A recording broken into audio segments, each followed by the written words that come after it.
వచ్చిందండి, అకస్మాత్తుగా వాళ్ళకి పనులు ఆగిపోయినాయి. వాడికి పని లేకపోతే డబ్బులు ఇయ్యరు, మరి ఆడు ఎట్ట బతకాలి? ఆ రోజున రేషన్ ఇవ్వకపోతే ఆడి పరిస్థితి ఏంటి? నిజంగా ఉచితంగా ఇచ్చారు కాబట్టి ఆడు బతకగలిగాడు ఆ రోజున, లేకపోతే ఏమైపోయేవాడండి? మానవతా దృక్పథం అంటే అది. పేదల పథకాల విషయంలో మనం చూడాల్సింది మానవతా దృక్పథం.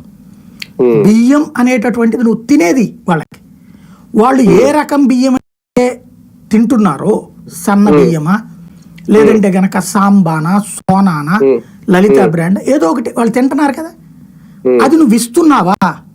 ఈ 6 నెలల్లో మీరు చర్చించారా? సింపుల్ 2300 రూపాయలు మద్దతు ధర కదా, 2,500 లెక్క కట్టుకోండి.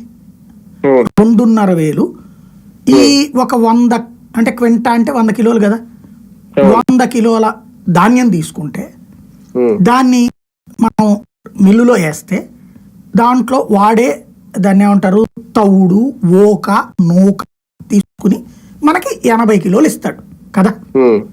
అంటే 80 కిలోలు 2,500 అంటే 32 రూపాయలు 35 రూపాయలు పడింది అనుకుందాం. ఫర్ ఎగ్జాంపుల్ ట్రాన్స్పోర్టేట్తో కూడా కలిపి 35 రూపాయలు పడింది, అంతే కదా. సన్న బియ్యం తినే బియ్యం కదా ఇది.